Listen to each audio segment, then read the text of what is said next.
Welcome to today's episode of the Group X podcast. I'm your host, Tony Zanardo, and if you haven't yet done so, hit that follow button so you never miss another episode.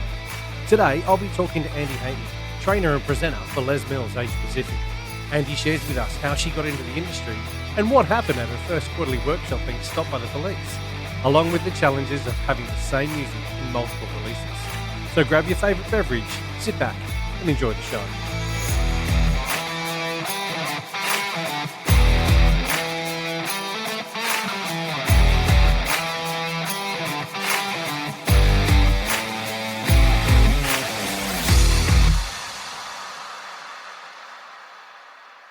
Andy, thank you so much for coming on the show and joining me tonight. I really appreciate your time. Oh, you're so welcome, Tony. I am very excited to be here and have a good chat with you. Excellent, excellent. Let's kick it off then. So, Andy, tell us, how did you get into the fitness industry? Where does your journey begin? Well, a pretty long time ago, actually. It begins in a small town in country Victoria called Stawell.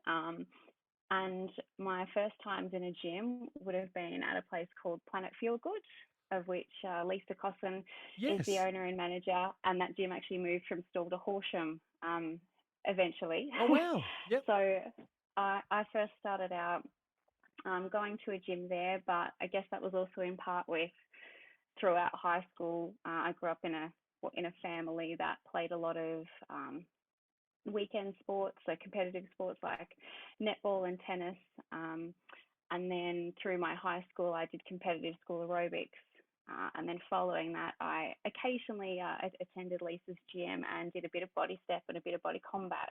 Awesome. Um, and that's where I guess my exploration of fitness started. Yep. Yep. I actually wasn't a particularly fit person for quite a long period of time. And then I went overseas for work for a period of time and then came back. And following that, I decided to launch into doing a Cert 4 in fitness. Yep. So during that overseas trip, there wasn't much to do other than work, exercise, read, or watch movies. Yep. And so after that trip or during that trip, I got quite interested in fitness or focused on my fitness for that period of time Yep. and decided that I wanted to explore a bit more about what happens in the body, what's good, bad, or otherwise, and what I should do for best Cool. outcomes. And yeah, just a general interest in that side of what's happening. I like hearing that because So yeah, that's quite different to other people I've had on the show previously that have, yes, you had that sort of knowledge and I suppose that that want and drive to actually do it, but the want and drive to actually go and study just because you wanted to learn more is so different to the others. A lot of the others have been in triathlons or come from that background, so it's quite different. But I love hearing that because that's very similar to where I sort of came from. I was in a telecommunication background before I got into the fitness industry and started training and just sort of enjoyed it and was sort of like, oh, I wonder, I want to learn a bit more about the body. I want to learn a bit more about this stuff. What is this? This fitness industry all about? And it just sort of turned into something. So I think that's great. I can resonate with you on that and sort of go, what, yeah, I get that very much. So tell us a little bit more about Cert 3 and Cert 4 when you did them. so when I did them, it was about 2005. So it was, I think, essentially the time that becoming a PT started to boom. Yeah.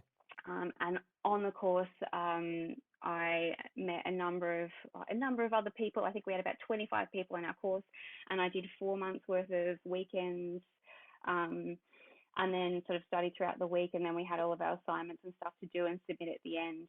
But through that course and through meeting other people, I met one of my besties who I've now known for about 16 years, Excellent. and also that was my introduction into an actual gym. So Yep. through one of my friends, I was introduced to a woman named Yvonne Thomas who worked for Zest Health Clubs in Queensland.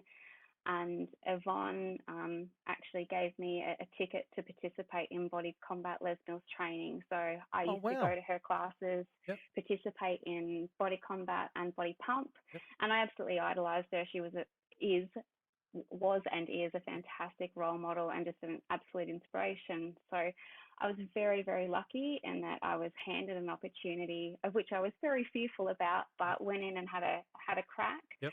Um, and and yeah, Did you say I've got to combat? say that yeah, Body Combat was my first First, program. wow. I see. I've known you for quite a few years, but I didn't know that. I honestly, and this is probably naively of me, I thought you were straight in for to RPM being your first, but combat was your first program. You don't teach combat anymore, do you, or do you? No, I don't. No. So that was, yes, 16 years ago. Wow. And 2 years later Yep. is when I picked up RPM. So Yep. I actually didn't like RPM to begin with. In 100% honesty, I used to feel really unsuccessful because by track 3, I was absolutely dead and it made Yep. me feel a bit like a failure. Yep. Yep. Um, and when I was thinking about other trainings that I might do, I was looking on the timetable or the website for what was available. And I thought, oh, look, I regularly participate in RPM, so I'll go. And it's only a 2-day training, so I'll Yep. make it through that because Body Combat was 3 days, Yep. and I was Yep. exhausted Yep. as you are anyway after any training because it's Yeah. like mentally and physically draining. Yep. But yeah, so Talk us through I did your RPM. talk. So I'm going to Yeah. interrupt. So talk us through your combat training. So you've never done any form of group fitness style training before. That must have been really daunting walking into to you would have known it was a 3-day course going in, but not knowing what to expect. That that can be quite overwhelming, can't it?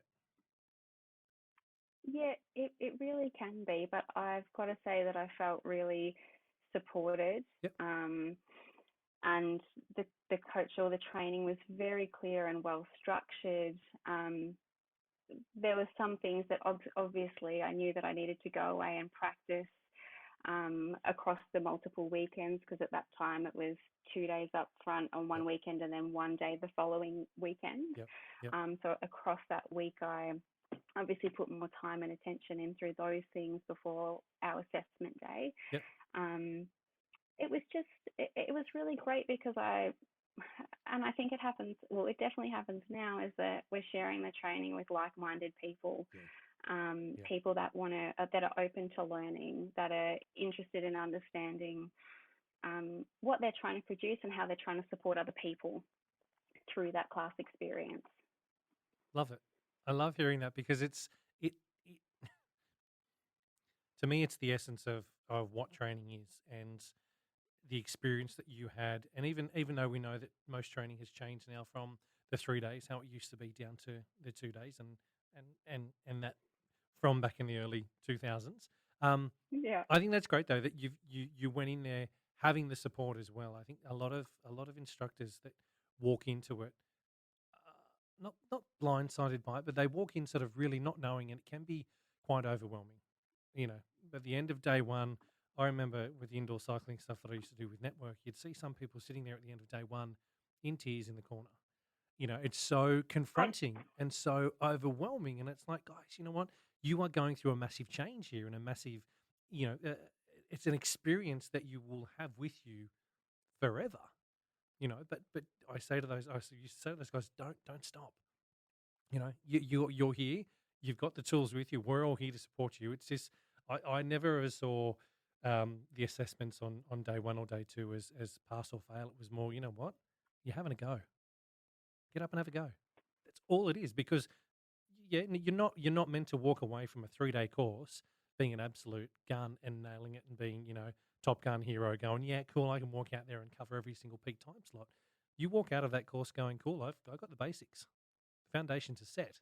I'll go and practice this. And as you said, that first week of after the 2-day course, pardon me, before going into to day three, you go and you practice and you practice and you practice and you hone in on those skills that you get told from those couple of days of training. Hey, you need to work on this stuff, and it's not a bad thing. It's you don't know what you don't know.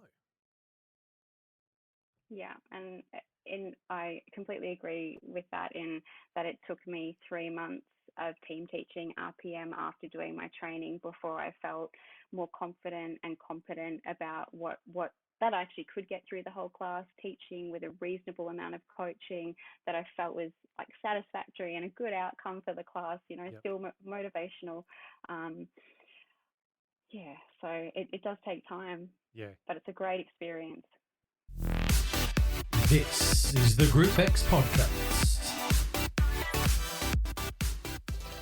So where was the first club you ever taught at? Was that in Queensland? It was in Queensland, Yep. in Bevelle. Okay. Yeah, Awesome. and Awesome. that was a great little club. Yep. It was a Zest at the time, and I think Yep. then it changed to Good Life, and who Yep. knows what it is now. Well, yeah. So many changes. Yes. I love it. So we said combat was your first. You went through. You were doing. Were you when you were teaching? Or sorry, when you did your training for RPM? Were you teaching combat at that stage? Were you on a timetable teaching? Yes. You were. Yeah, I was. Yeah. Cool. So going into RPM, you would have had a basis and a knowledge of what to expect in a roundabout way. I mean, the program essence and everything there is different, but the structure of the training and how to learn things you would have had under your belt going in to make it a little bit more familiar. Yeah, definitely. Yeah. It was just obviously a different structure and an apparatus to actually work with, Yeah. being the bike. Yeah. That I really wasn't particularly familiar with. I had previously done like some mountain biking, but it's not a significant amount at all. So coming onto an indoor bike was really different. Yeah. Who was your trainer presenter for RPM? Troy Grimshaw was my trainer and presenter. Yep. Yeah, and he was a triathlete. Yep. He's not around anymore though, is he? He's not part of the team anymore? No, not part of the team anymore. No. He went on to become an Olympian, as far as from what I can recall. Okay. But then I moved states, so I moved to Adelaide, and have somewhat lost track of what he's up to. Yeah, love it, love hearing that. So when you moved down to Adelaide, where were you working then when you moved to Adelaide? Which gyms were you at? When I moved to Adelaide, I picked my house based on proximity to the gym. So I was 5 minutes away from Holden Hill, which was Holden Hill Good Life at the time. Yep. So that's where I worked to begin with, and then I also ended up working at Zone Health and Fitness in Salisbury Plains. Yep, with Brad and the team down there. Cool. Yeah. I love the fact that you chose your house. Your location of your house close to the gym. That's dedication, but that's also smart thinking. That's going, you know what? I don't have to get up 45 minutes before I'm there in the morning. I can get up and, that's brilliant. That's gold. That's right. And I love earlies. I'm pretty much nothing but early mornings. So got to help myself out. Yeah, no, that's good. The first episode of this that I did for this season was with Tash. And I remember Tash and I having a chat, and she's like, Tony, the first class I ever taught was at 6:30 in the morning. She's like, at 6 what? 6 who? What time was that? She said she said one of the members said to her that the reason they do early morning classes is because they're up and they've had it done before their brain switches on. And so they've cool, I'm done. They're halfway through the workout and their brain's sort of going, what are you doing? And they're like, yep, it's almost over. We can go home again after this. So yeah, I love that though. It's first thing in the morning. Most of my classes were morning classes. There weren't many afternoon classes, and that was with me as well. I am a morning person. I can get up at 5 and be ready to rock and roll. But if I've done an entire day in the office, trying to get me on a bike or doing something in the afternoon now is no. When you sort of hit over 40, it gets even harder. So it's pass. I feel the same. Yep. Yeah. I really do night classes. Yeah. All about the mornings, and I just love that mental reset from the class. It's 60 or 45 minutes to focus on who and what's in front of you and the experience. It just puts a big pause in, and then you go. Yep. So tell us around how the opportunity came up for you to be a trainer presenter. How did that evolve? The advanced instructor training module, the second one with Les Mills, and that was one that was run in South Australia with Lee Smith. Yep. I think it was the second one that had ever come to South Australia at the time, and I was absolutely interested in upskilling, ensuring that I said enough but not too much, because I'm absolutely in love with the music. Yep. And just wanting to enhance the experience, obviously. And following that module, I reached out to Lee and just let him know that I was really interested in becoming a trainer. If there was any availability or space or interest, that I was open to that, or very much, wanting an Yep. opportunity. Yep. I had also actually auditioned a couple of years before that when the process was a little bit different, and we sent in a DVD audition, and I actually did a single day of training with a previous trainer, but I didn't make that at the time. And so when this opportunity came around again 2 years later, I just wanted to put myself forward again for the opportunity, just to see if there was a way that I could support, grow other instructors, and just be part of the experience. Brilliant. And And what so, happened? and yeah, I think it was maybe about 6 or 7 months went by, and I was offered an opportunity to become a trainer, but first I obviously needed to start presenting Yep. before sort of setting out on that trainer journey. So in July 2015, I was offered a spot on the team, and in August, I think September was my first ever workshop. Yep. And in that workshop, the police came. Oh no.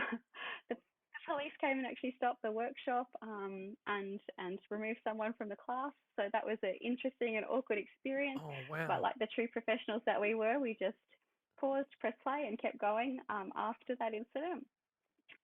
Oh, you got to tell me more about that one. I've got to say, I was halfway through, I think it was my first track presentation, and we started the track again from the start. And I was like, but no, I've done so well. Wow. That could be really off-putting. I'm sure it probably would have been. Yeah, that's wow. It was a challenge at the time, but we got on with it. I'm just picturing that in my head of being up on stage, in the mid track, music pumping, and out of the corner of your eye, you're seeing the stoppers walk in, and wow, there you go. That's I can honestly say I don't think I'm going to hear that from many other people throughout this series. That's brilliant. Wow. So you just kept going then. You just yep, press play, continue on, and we kept, just like it never even happened. It was yeah. Well done. Yeah, finished the class. It was great. Wow. In the end. Yeah. Yes. Yeah. Goodness me. So that was your first ever presentation that you did in front of people, and it was obviously an experience. Yeah. Where did that evolve to? Where did you go to from there? From there, I continued to present at workshops, and then I also started doing initial training modules with other obviously qualified trainers. So my first module ever was with Matt Thraxton, and then I've done modules also with Yep. I know. He's amazing. Yes, I was just about to say it's a name I haven't heard for quite so many years, because he's now looking after Les Mills over in, I think it's China, I believe he's over there. But yeah, I think, yeah. Wow, that would have been an experience as well, because Matt is a personality in himself. He's an energy when he walks into a room. You know that Matt's in the room. Yeah. It's just that would have been nice to actually learn from someone of that caliber as well, though, and pick up his style, or not so much his style, but pick up a lot of things that you could have learnt from him during that. I'd learnt so much from him, but I've learnt from so many different trainers. I was really fortunate.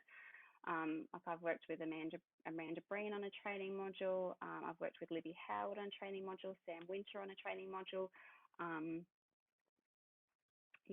I've had lots of little opportunities to actually get together and work with other people before then being cleared to take modules myself. Yep. My first ever module was a full module of 16 people, and Wow. it was one of the best weekends I've ever had.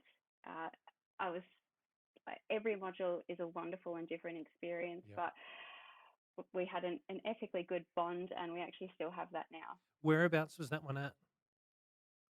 It was in Sydney, so I think it was at Macquarie Uni. I can't quite remember. I've done a lot of modules across the Sydney region. Yep.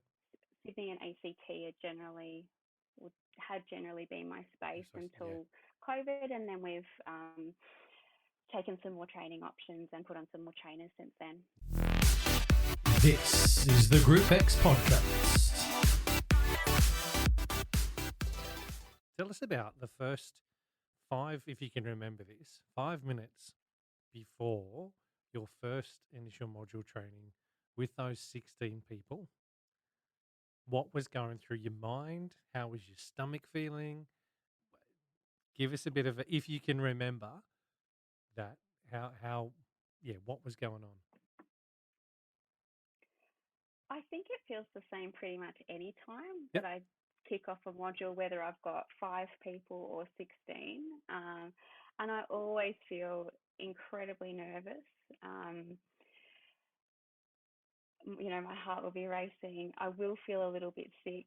I'll definitely have eaten that morning, and have plenty of snacks and bits and pieces to try and grab on throughout the day. But when we've got a big and busy module, just really focused on making sure that everybody has what they need. Yep. And that things are landing well, and that questions adapt to the right situation, or feed in through the right path, so that we can make sure everything's really clear. Yep. And that everyone feels supported. Give me a nerve level of 1 to 10. 1 being not nervous at all, 10 being holy shit, I'm so nervous it's not funny. Before each module that you do, where do you think you sit? I think now I probably sit at a 6. Yep. But it also depends on what I turn up to. So we turn up to a different gym or different area every time, and we know the kinds of equipment that we're going to have, or the different bits and pieces, but obviously just grabbing that time in advance of everybody coming in is really essential, so that we can determine where we're going to set up, make sure that we've got all the right cords and cables and bits and pieces connecting. Yep. So that what we can produce, is as seamless as possible, and as connected as possible from us to them, without spending a lot of time with technical issues, trying to avoid those as much as we can. Yep. Have you ever had anyone ask you a curly that you haven't been able to answer during module training? And if so, how have you dealt with that? I love that question, because I got asked it just recently, and I was like, you know what? Yeah, I have, and it completely threw me. But as professionals, as we do when we're training people and we're presenting, you know how to park it. You get on with what you've got to get onto, and then you can come back to it and you can find the relevance for it. Or if you don't know, I know that I would always go and hunt down and source what I needed to in order to get back to that person. But I'm just wondering how you would approach that kind of scenario. Essentially the same.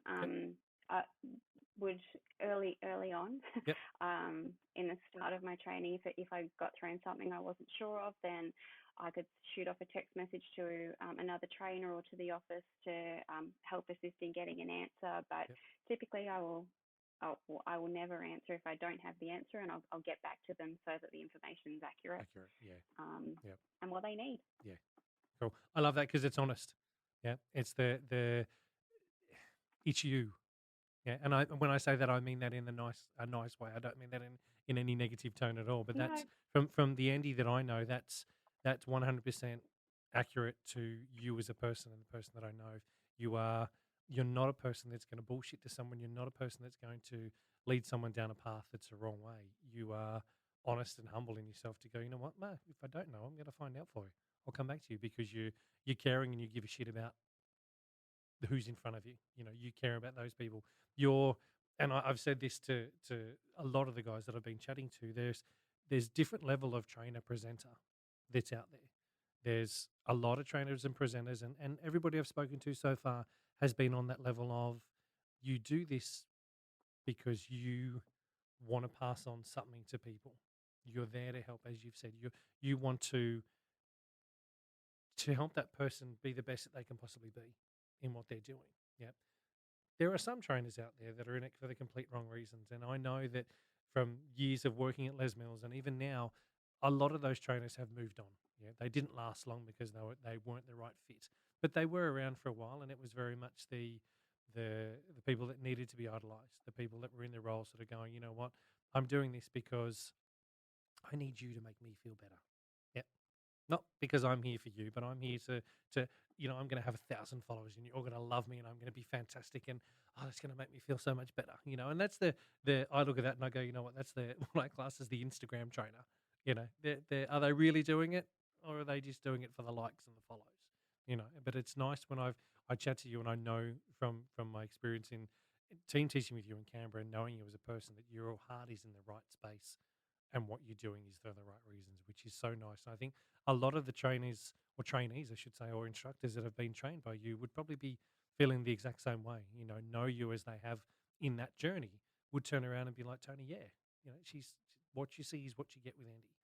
It is very much a genuine person that is there to do this because she gives a shit. I absolutely do, and I wouldn't spend any of my weekends doing it if I didn't. Yeah. Like many other trainers, we have other jobs, but we do this because we really want to help people share that same experience and grow their experience out into classes, and for people to have that time, that time that they need, whatever it is that they actually need from the class, have the instructor be able to create that connection. Yep. I do. I nothing but care about them. Yeah. And I hope that that's what they feel from their weekends with me.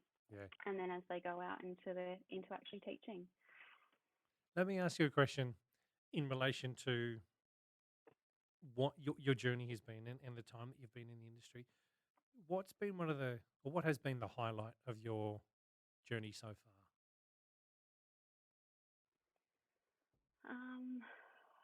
I think the highlight of my journey would be the occasional time that a member comes up to me and tells me that I'm the reason, or my classes are the reason that they've come back to the gym again and again. That the first class that they stepped in, they really apprehensive and didn't think that they would come back, yet here they are 2 years later and they're still really enjoying it, and they're also experiencing other classes now and have made themselves open to other things, or other classes and other opportunities, just by trying and feeling supported. That's definitely, it's an experience that doesn't happen often because most members won't come up to you all the time. Yeah. It might happen once every couple of years. Yeah. Or yes, you'll have members that are great friends and you know that they enjoy the experience. But to have people share things with you like that, to know that you've made a real difference in their lives, it's those experiences that are the highlight for me. Yep. And then sometimes obviously hearing things like that from people that I've taught to become instructors about, their own classes and their own experiences and hearing their success. Yep. That makes me feel great too, because I'm super proud for them and glad that they're really enjoying their time as an instructor. Yep. I love it. Thank you for sharing that. I appreciate that. This is the Group X podcast. What's next for Andy? Is the actually better still. Let me ask you another question first before we go down that path. What other programs are you trained in? So you've told us you're trained in combat. You've told us you're trained in RPM. What other programs are under your belt? Look, I haven't written this down, so I'm not sure. No, that's right. Sure and I'm happy if you count them through on your fingers as you're going through. I think Wendy did that when I had a chat to her. She's like, so I've done this one and now I did this one, and they're getting the order right. So run through with us. Which programs are you trained in? So I started with body combat, then RPM, then I trained in grit, Yep. And then CX works, trained in sprints, body balance, and Les Mills bar. Okay. So I think that's everything except for tone, shabam, and jam. Yep. And are those the next ones you're going to do? Are they? And body in that order? No. No, you're not going to do those ones. No. Look, it's not that I'm I'm not open to learning and trying new experiences. I totally am. It's Yep. just that I can't fit any more choreography in my brain Yeah. and actually produce a good experience. And Yep. that's actually why I'm currently balanced at teaching RPM and body balance in my week. Yep. And that's it. So despite all of those different trainings, all of which I have taught at different points in time, Yep. yeah, I've settled back with these two that I absolutely love. Yeah. Yeah. I think it's a nice thing. I yeah, myself was trained in pump, RPM, CX, grit, um, sprint. Yeah, so 6 for me, but I just stuck with RPM. RPM was the one that just was for me. It was the bike. It was I was there. I was in the moment. I was could have a whole lot of fun, sing, carry on, be the clown that I am, and just enjoy it. And the other ones were, while I enjoyed them, I don't know whether it was I didn't fit in the essence or I did, but I just found teaching those quite a fair bit harder. And choreography for me was always a bit different in the fact that I'd do it 2 or 3 times and it'd stay in my head. You know, you could, as an example, you could throw RPM 12 at me today, and I'd go and listen to it once, and then get on the bike and go, yeah, cool, okay, here we go, and teach it. And it was just something that I don't know how or why, I can't even explain that, but I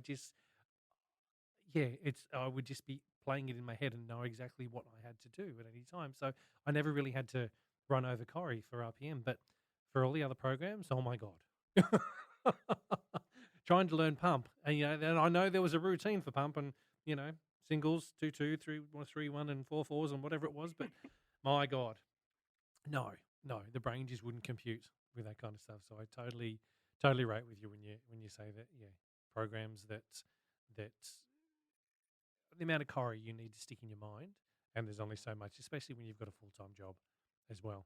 There's a certain limit where you go, yeah, okay, that's enough Corey for now. That's yeah. There was a period of time where I managed 4 programs with full-time work, Oh, and yeah, things needed to change, so they did. that's when you But wanted. like you, from what you just said, RPM is my one constant since I Yeah, started teaching, and I've never stopped. yeah, yeah. The thing that I was always dreading was that if Les Mills ever used the same song in a release for, as an example, for Pump, and then it was also in a release a couple of letters on in RPM or something like that, and you'd be like, Corey, just no, hang on, no, yeah, that's meant to be a deadlift, and I'm on a bike. What the no, the Well, challenge. guess what? This coming RPM release, this next quarterly workshop, there's a song from Body Balance in RPM. Oh wow. Okay, Yeah, that's so which I taught as a Body Balance track. yeah. Like, Obviously, a different version of the yeah, track, but still, yeah, that's what I'm talking about. That's that challenge of your brain then going to be going, yeah. hang on a minute, I'm meant to be doing downward dog pose or whatever pose it is in balance of going, no, hang on, we're on a hill climb or whatever. Wow, that's brilliant. I haven't taught now in 10 years. Wow, I can't believe it's been that long. Yeah. So, oh no, sorry, 5 years, not 10 years, 5 years since we left Canberra. I haven't taught since we left Canberra. Since That actually feels better. 6 years, because when Leah was born, I really stopped teaching because you and Nat then took over my classes at Isaac at that stage. And yeah, I got to say, I miss it, but I don't at the same time. And I haven't retired and gone, you know what, that's it. Tony's hanging his cycle shoes up and he's not doing anything. I mean, there's a body bike over my right shoulder over here with my shoes, and I do get onto it occasionally. Yeah. Same, same. It's one of those things when Leah come along, I just didn't find the time to get in and train. I wanted Rach to continue training and Rach to continue what she was doing and thoroughly enjoyed it. But I wanted to step aside for a bit and focus on my family and prioritize that and do different things. And yeah, it was funny. I was chatting to someone today that rang through to one of the bike and they're like, "Oh, are you teaching?" And I'm like, "No." They're like, "Why not?" I'm like, "Because life." Yeah, it was just that moment of sort of going, you know what? I loved it, but I hated it, but I loved it. but I hated dragging people through Canberra winters. It's 6 o'clock in the morning, and we're like, "Oh, none of you have said anything to me, you emotionless people. What's wrong with you?" But then there's other moments where you wouldn't shut them up, and they'd be fantastic, and they'd be the great ones. But yeah, I think it's part of the reason why I walked away from personal training as well, because I'd got to that stage where I just felt I was dragging people through everything. But when I reflect on that now, I don't think it's them. I don't think it was ever the people in front of me. I just think it was me and where I was at with what was going on in my life at that time, which is why I was like, yeah, maybe not. Maybe I'll just stop for a bit. Who knows? If there's a club that opens up in Wollongong one day that actually does really good Group X, I may turn around and be like, yeah, come on, let let's dust off the cobwebs from the top of my head, and we'll have a go on the bike again. Wow. Well, they'd be lucky to have you, but Oh, mate. you've got your bike. You've got your bike up the back Yeah. there, and as long as you're still riding and enjoying that, Yeah. then I get on it every that's so great. often, and I'll jump onto Les Mills on demand and do whatever release pops up, or like I did the other day, I just threw on Spotify, and just went, okay, there's Yep. a playlist that I've created from God knows when. I'll just make it up as I go along and have some fun. And we know towards the end of me teaching that was pretty much how it was anyway. If that's not the choreography, that's what it should have been. You were never in those classes, were you, Andy? No, no. I think I was. Oh, look, those were the days where Tony was having fun on a bike, and You know yeah, what? Contrasting experience is a good thing. yeah, this is true. This is true. I remember telling people that when my last class that I ever taught in North Sydney before we moved to Canberra, I did 5 track fives in a row. Oh, Yeah, yeah.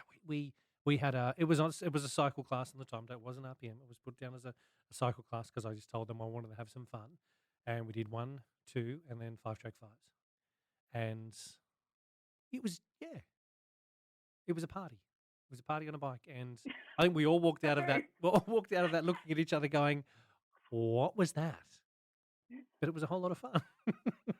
Sometimes you've It got was a to great farewell. yeah. I say bend the rules, not break them. Bend them just to It was a different format at that stage. Love it. Hey Andy, if there's any bit of advice that you could give someone wanting to follow in your footsteps to be a trainer and a presenter, what would it be?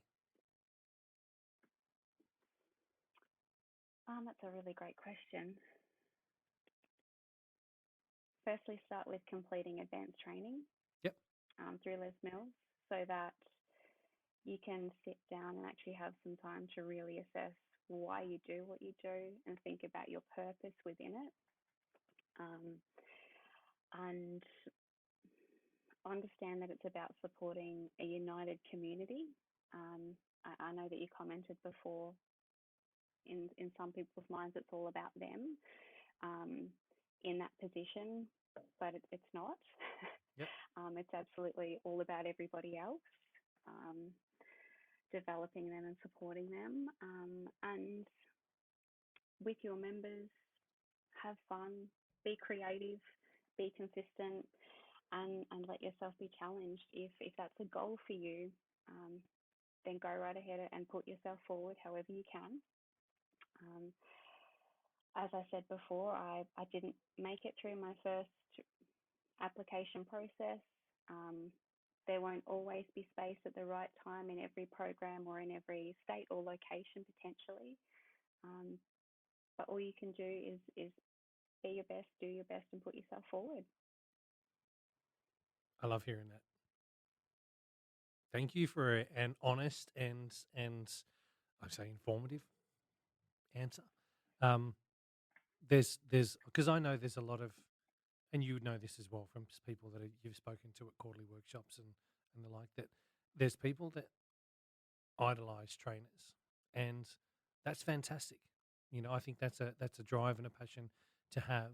And if there's advice that trainers and presenters can pass on that resonate with people on how they got to be where they are, or best advice and best practice on, what, if you guys want to be a trainer and presenter, this is what you're going to have to go through in order to do it. It's not going to be handed to you on a silver platter. No one's just going to rock up. I think the times where I've heard that a trainer, or sorry, an instructor has been at a quarterly workshop and someone high up the food chain has sort of honed them out and sort of gone in and gone, hey, yeah, you've got what it takes. Get over here.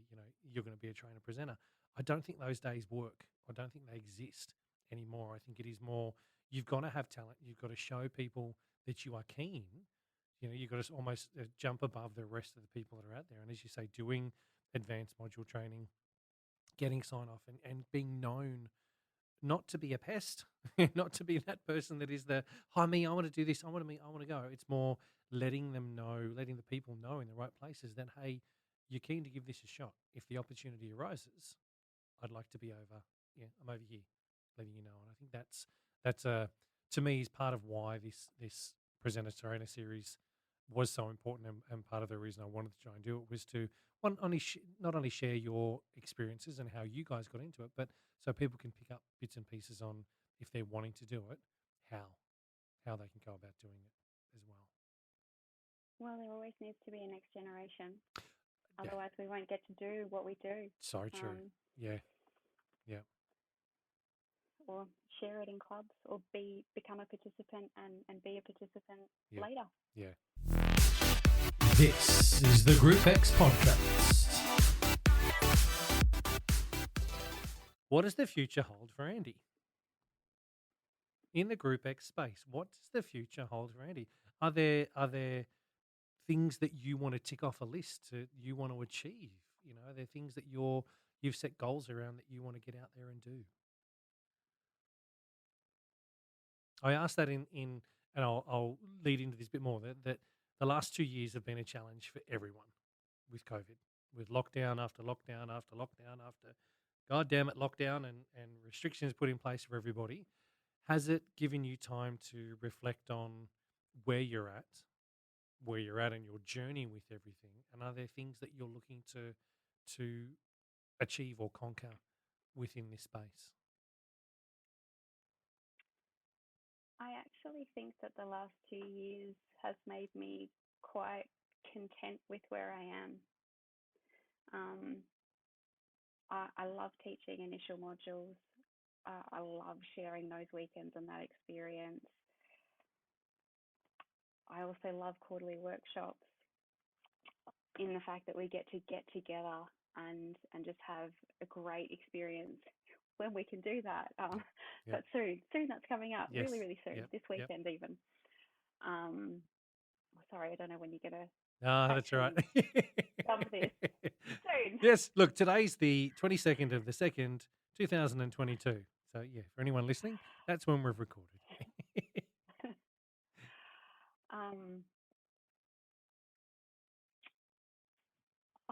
I don't have any huge specific changing goals. I have enjoyed going to New Zealand, going to filmings, being in the crowd.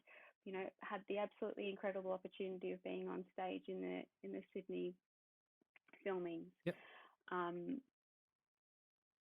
I just want to have amazing classes with wonderful people in front of me, and continue to provide Les Mills instructors with training experiences and workshop experiences that they enjoy. So I hope that I can continue to do that. Yep. Love it. I don't know when there's a full stop on that, but no, and that's the thing. There doesn't need to be a full stop, does there? It's I love hearing it though, because it shows that the passion is real for what you do. It's not. I can't pinpoint what I'm trying to say, but it's an honest, heartwarming answer from you that I love hearing, and it's I think it's part of the reason why you and I are mates in that way, that you're a genuine human, Andy, and it's a pleasure to the times where I shared the stage with you in Canberra. It was a pleasure. It's a pleasure to hear your journey as well, where you've sort of come from and where you are at the moment and what you enjoy doing. And I know that many listeners will be feeling the same as I'm feeling at the moment, in the fact that